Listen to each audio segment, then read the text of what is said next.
Hello विवेकियंस। मैं आपकी कक्षा चौथी की हिंदी की अध्यापिका मीनू मैम बोल रही हूँ। हेलो बच्चों, आप कैसे हो? कोरोना जैसी विश्व भर में फैली बीमारी से बचने के लिए घर में रहें, सुरक्षित रहें।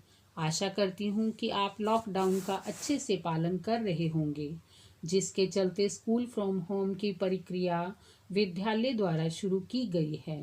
इसके अंतर्गत आज हम कक्षा चौथी की हिंदी की पाठ्य पुस्तक की पहली कविता का अध्ययन करेंगे।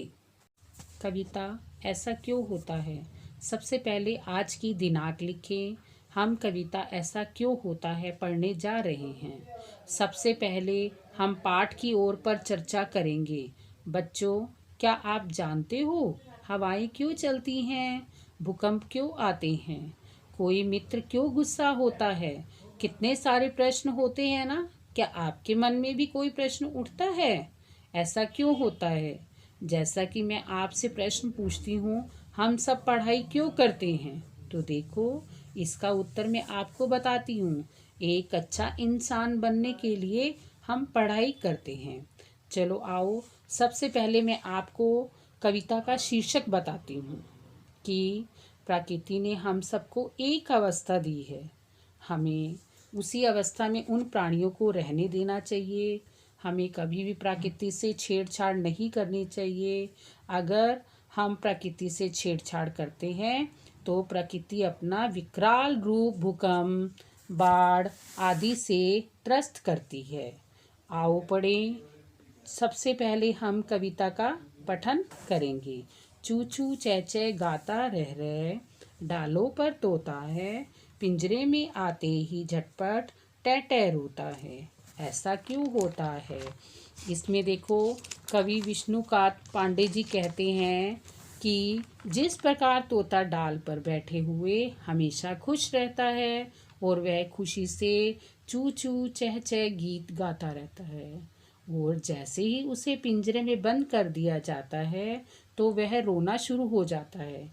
क्या कभी आपने सोचा है कि ऐसा क्यों होता है? फूल डाल पर खुल खुल खिल खिल, गंध लुटा मुस्काता, उसे तोड़ लेता जब कोई वह मुरझाता जाता। ऐसा क्यों होता है? इसमें कवि कहते हैं कि जब फूल डाल पर होता है तब वह हमेशा मुस्कुराता रहता है और अपनी महक चारों ओर फैलाता है, लेकिन जब उसे तोड़ लिया जाता है वह मुरझा जाता है और उसकी मुस्कुराहट भी चली जाती है। प्यारे बच्चों, क्या आपने कभी ऐसा देखा है कि ऐसा क्यों होता है? मछली जब तक जल में होती सरसर दौड़ लगाती, आते ही पानी से बाहर झटपटा मर जाती। ऐसा क्यों होता है? इसमें कवि कहते हैं कि मछली जल में रहते हुए बहुत तेजी से दौड़ लगाती है। जब उसे पानी से बाहर निकाला जाता है तो वह पानी से बाहर आते ही एकदम मर जाती है। कि क्या आपने कभी ऐसे होते हुए देखा है कि ऐसा क्यों होता है?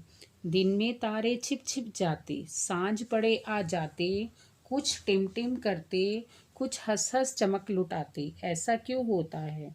इसमें कवि कहते हैं कि प्यारे बच्चों, आपने देखा होगा कि दिन के समय में सूर्य की रोशनी होने के कारण तारे आसमान में छिप जाते हैं और शाम होते ही आसमान में हंसकर चमकते हुए टिमटिमाते रहते हैं।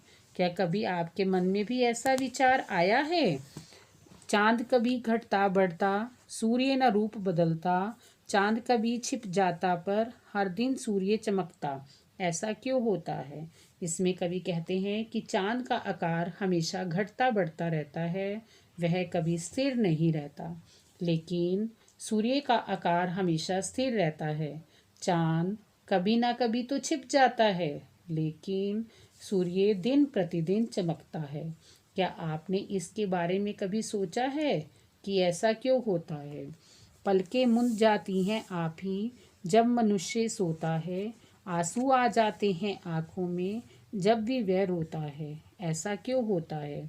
इसमें कवि कहते हैं कि जब मनुष्य सोता है तो उसकी आंखें स्वयं ही बंद हो जाती हैं, और जब वह रोता है तो उसकी आंखों में अपने आप ही आंसू आ जाते हैं।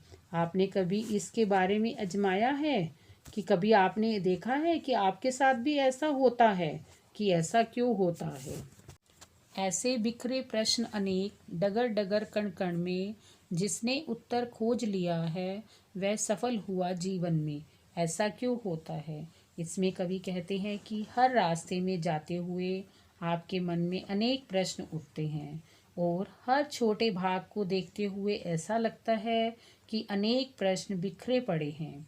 कवि कहता है कि आपने इन प्रश्नों के उत्तरों को यदि ढूंढ लिया तो आप एक दिन अपने जीवन में जरूर सफल हो जाओगे।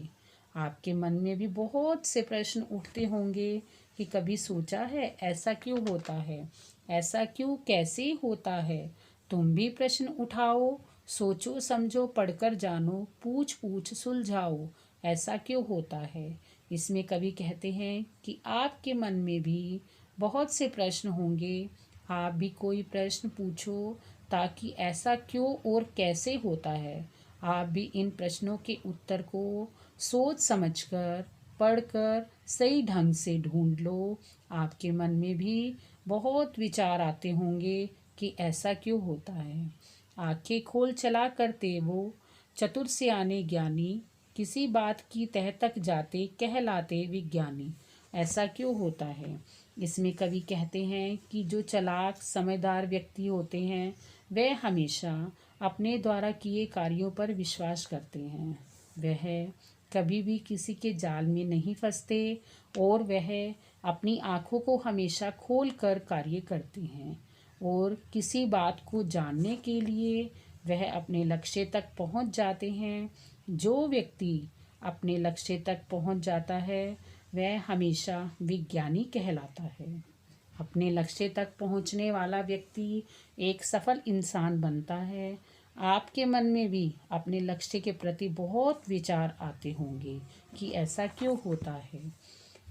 इस कविता में कवि विष्णुकांत पांडे जी कहते हैं कि जिस प्रकार हर इंसान अपनी प्रकृति में रहकर ही खुश रहता है, अगर हम उसे उसकी अवस्था से बाहर निकालते हैं तो वह दुखी होता है। धन्यवाद।